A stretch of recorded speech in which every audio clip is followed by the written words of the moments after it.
നോക്കാനുള്ളത് past perfect continuous tense എന്താണെന്നാണ്. നമ്മൾ present perfect continuous tense മനസ്സിലാക്കിയിരുന്നു. ഭൂതകാലത്തിൽ തുടങ്ങിയ ഒരു പ്രവൃത്തി വർത്തമാനകാലത്തിലും തുടരുന്നു എന്നുണ്ടെങ്കിൽ അത് പ്രസന്റ് പെർഫെക്റ്റ് കണ്ടിന്യൂസ് ടെൻസ് ആയിരിക്കും എന്ന് നമ്മൾ പറഞ്ഞു.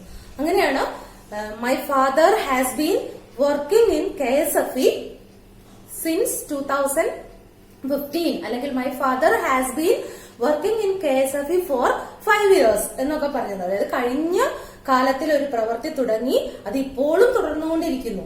അതിനെ കാണിക്കാനാണ് നമ്മൾ present perfect continuous tense use ചെയ്തത്. അപ്പോൾ അങ്ങനെ വരുമ്പോൾ പാസ്റ്റ് പെർഫെക്റ്റ് കണ്ടിന്യൂസ് ടെൻസ് ഏത് സിറ്റുവേഷനെയാണ് മെൻഷൻ ചെയ്യുന്നതെന്ന് നോക്കാം. പാസ്റ്റ് പെർഫെക്റ്റ് ടെൻസ് യൂസ് ചെയ്തത് ഭൂതകാലത്തിൽ, അതായത് പാസ്റ്റ് ടെൻസിൽ നടന്ന വ്യത്യസ്തമായ സമയങ്ങളിൽ നടന്ന രണ്ട് പ്രവൃത്തികളിൽ ആദ്യം നടന്ന പ്രവൃത്തി അല്ലെങ്കിൽ വിദൂരതയിലുള്ള പ്രവൃത്തിയെ കാണിക്കാനാണ് നമ്മൾ present perfect continuous present perfect tense use ചെയ്തത്. അപ്പൊ പ്രസന്റ് പെർഫെക്റ്റ് കണ്ടിന്യൂസ് ടെൻസ് എവിടെയാണ് യൂസ് ചെയ്യേണ്ടതെന്ന് വെച്ചാൽ രണ്ട് വ്യത്യസ്തമായ സമയങ്ങളിൽ നടന്ന പ്രവൃത്തികളിൽ, ഭൂതകാലത്തിൽ രണ്ട് വ്യത്യസ്തമായ സമയങ്ങളിൽ നടന്ന പ്രവൃത്തികളിൽ ഒരു പ്രവൃത്തി തുടർന്നുകൊണ്ടിരിക്കുന്നു എന്ന് കാണിക്കാൻ വേണ്ടിയിട്ടാണ് past perfect continuous tense use ചെയ്യുന്നത്. നമുക്കൊരു എക്സാമ്പിൾ പറഞ്ഞാൽ, ഞാൻ അവളുടെ വീട്ടിലെത്തിയപ്പോൾ അവൾ 2 മണിക്കൂറുകളായി TV കണ്ടുകൊണ്ടിരിക്കുകയായിരുന്നു. ഞാൻ അവളുടെ വീട്ടിലെത്തിയപ്പോൾ, എത്തി എന്നുള്ളത് പാസ്റ്റ് ടെൻസിലും സിമ്പിൾ പാസ്റ്റ് ടെൻസിലും, അവൾ 2 മണിക്കൂറുകളായിട്ട് TV കണ്ടുകൊണ്ടിരിക്കുകയായിരുന്നു എന്നുള്ളത് അടുത്ത കോണ്ടസ്റ്റുമാണ്. അപ്പൊ അതിൽ TV കണ്ടുകൊണ്ടിരിക്കുകയായിരുന്നു എന്നുള്ളതാണ് ഭൂതകാലത്തിൽ തുടർന്നുകൊണ്ട് പോയിക്കൊണ്ടിരുന്ന ഒരു പ്രവൃത്തി. അപ്പൊ ഞാൻ അവിടെ എത്തി എന്നുള്ളതും പാസ്റ്റ് ടെൻസ് ആണ്. അവൾ TV കണ്ടുകൊണ്ടിരിക്കുകയായിരുന്നു എന്നുള്ളതും പാസ്റ്റ് ടെൻസ് തന്നെയാണ്. അത് പാസ്റ്റ് ടെൻസിൽ ഒരു പ്രവൃത്തി കണ്ടിന്യൂ ചെയ്യുന്നത് കൊണ്ടാണ് അവിടെ നമ്മൾ 2 കോണ്ടസ്റ്റ് ഒരുമിച്ച് യൂസ് ചെയ്തത്. Past perfect continuous tense use ചെയ്യുമ്പോൾ നമ്മൾ ഫോളോ ചെയ്യേണ്ട റൂൾസ് അല്ലെങ്കിൽ അതിന്റെ ഓക്സിലറി വെർബ് ഒക്കെ ഏതാണ് എന്ന് നമുക്ക് നോക്കാം. Present perfect continuous tense use ചെയ്തപ്പോൾ subject plus have or has plus been plus verb plus ING ആണ്. കണ്ടിന്യൂസ് ഫോംസ് കണ്ടിന്യൂ ചെയ്യുന്ന ഏതൊരു ആക്ഷനും നമ്മൾ ING ഫോമിലാണ് യൂസ് ചെയ്യുന്നത്. അങ്ങനെ വരുമ്പോൾ പാസ്റ്റ് പെർഫെക്റ്റ് കണ്ടിന്യൂസ് ടെൻസിൽ യൂസ് ചെയ്യേണ്ട ഓക്സിലറി വെർബ് എന്ന് പറയുന്നത് പ്രസന്റ് പെർഫെക്റ്റ് കണ്ടിന്യൂസ് ടെൻസിൽ ഹാവോ ഹാസോ ആണ് യൂസ് ചെയ്തതെങ്കിൽ ഇവിടെ ഹാഡ് ആണ് യൂസ് ചെയ്യേണ്ടത്. ഹാഡിനൊപ്പം ബീൻ ആണ് യൂസ് ചെയ്യേണ്ടത്. Had plus been plus continuous tense ആയതുകൊണ്ട് വെർബിന്റെ ING ഫോം ആണ് യൂസ് ചെയ്യേണ്ടത്. വെർബിന്റെ ING ഫോം ആണ് യൂസ് ചെയ്യേണ്ടത്. അതുപോലെ തന്നെ പ്രസന്റ് പെർഫെക്റ്റ് കണ്ടിന്യൂസ് ടെൻസിൽ അത് തുടർന്നുകൊണ്ടിരിക്കുന്ന ഒരു പ്രവൃത്തിയെ കാണിക്കാനായതുകൊണ്ട് നമ്മളവിടെ സിൻസ് അല്ലെങ്കിൽ ഫോർ യൂസ് ചെയ്തിരുന്നു. അതേ സെയിം ഇവിടെയും സിൻസും ഫോറും യൂസ് ചെയ്യാം.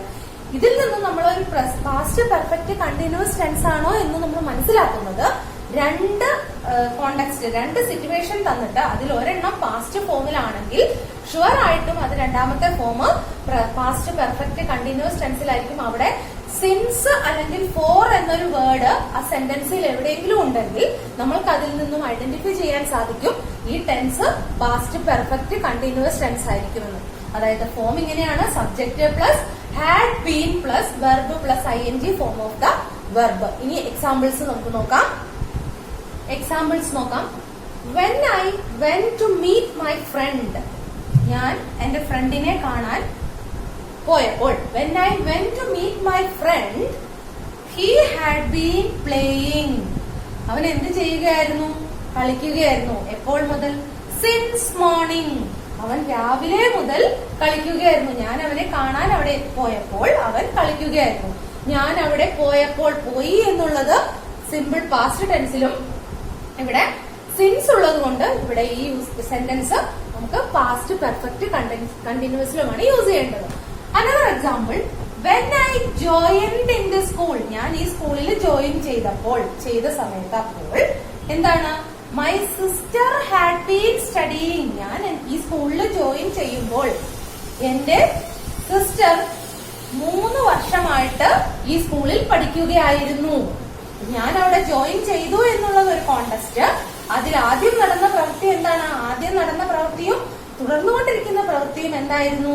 My sister had been studying for 3 years. ഇതാണ് പാസ്റ്റ് പെർഫെക്റ്റ് കണ്ടിന്യൂസ് ടെൻസ്. ഒരു പ്രവൃത്തി സിമ്പിൾ പാസ്റ്റ് ടെൻസിലും സിൻസ് അല്ലെങ്കിൽ ഫോർ ആ സെന്റൻസിൽ ഉണ്ടെങ്കിൽ പാസ്റ്റ് പെർഫെക്റ്റ് കണ്ടിന്യൂസ് ടെൻസ് ആയിരിക്കും. നമുക്ക് 2 എക്സാമ്പിൾസും കൂടെ നോക്കാം. Another example, Malu had been playing four 2 hours when I called her. ഞാൻ അവളെ വിളിക്കുമ്പോൾ when I called her, Malu had been playing four 2 hours. Malu 2 മണിക്കൂറുകളായിട്ട് കളിച്ചുകൊണ്ടിരിക്കുകയായിരുന്നു ഞാൻ അവളെ വിളിക്കുമ്പോൾ. Then another example, we had been playing. ഞങ്ങൾ കളിക്കുകയായിരുന്നു എപ്പോൾ? When the accident occurred. Accident നടക്കുമ്പോൾ, past ഫോമിലാണ് ആക്സിഡന്റ് നടക്കുമ്പോൾ ഞങ്ങൾ കളിക്കുകയായിരുന്നു. അപ്പോ പാസ്റ്റ് പെർഫെക്റ്റ് കണ്ടിന്യൂസിന്റെ ഫോം എന്ന് പറയുന്നത് subject plus had plus been plus verb plus ING. അപ്പോൾ നമ്മൾ പാസ്റ്റ് ടെൻസിന്റെ 4 ഡിവിഷൻസും പഠിച്ചു കഴിഞ്ഞു. Simple past tense, past continuous, past perfect, past perfect continuous. ഈ 3 ഫോംസും നമ്മൾ പഠിച്ചു. ഇതിന്റെ ഓരോന്നിന്റെ ഫോംസ് നമുക്ക് ഒരു പ്രാവശ്യം കൂടെ ഒന്ന് നോക്കാം. Simple past subject plus did plus second form of the verb. Then past continuous subject plus was or were plus verb plus ING. Then past perfect tense subject plus had plus past participle അല്ലെങ്കിൽ V3 form of the verb. Then past perfect continuous subject plus had plus been plus verb plus ING. ഇപ്പോൾ നമ്മൾ time of action അനുസരിച്ച് ടെൻസിനെ 3 ആയിട്ട് divide ചെയ്യുന്നു. Present tense, past tense, future tense. അതിൽ നമ്മൾ present tense കണ്ടു കഴിഞ്ഞു, പാസ്റ്റ് ടെൻസ് കണ്ടു കഴിഞ്ഞു. ഇനി നമ്മൾ അടുത്തായി നോക്കാനുള്ളത് ഫ്യൂച്ചർ ടെൻസ് ആണ്.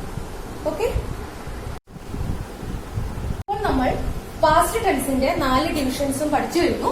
Simple past tense, past continuous, past perfect, past perfect continuous. ഈ 3 ഫോംസും നമ്മൾ പഠിച്ചു. ഇതിന്റെ ഓരോന്നിന്റെ ഫോംസ് നമുക്ക് ഒരു പ്രാവശ്യം കൂടെ ഒന്ന് നോക്കാം. Simple past subject plus did plus second form of the verb. Then past continuous subject plus was or were plus verb plus ING. Then past perfect tense subject plus had plus past participle അല്ലെങ്കിൽ V3 form of the verb. Then past perfect continuous subject plus had plus been plus verb plus ING. ഇപ്പോൾ നമ്മൾ time of action അനുസരിച്ച് ടെൻസിനെ 3 ആയിട്ട് divide ചെയ്യുന്നു.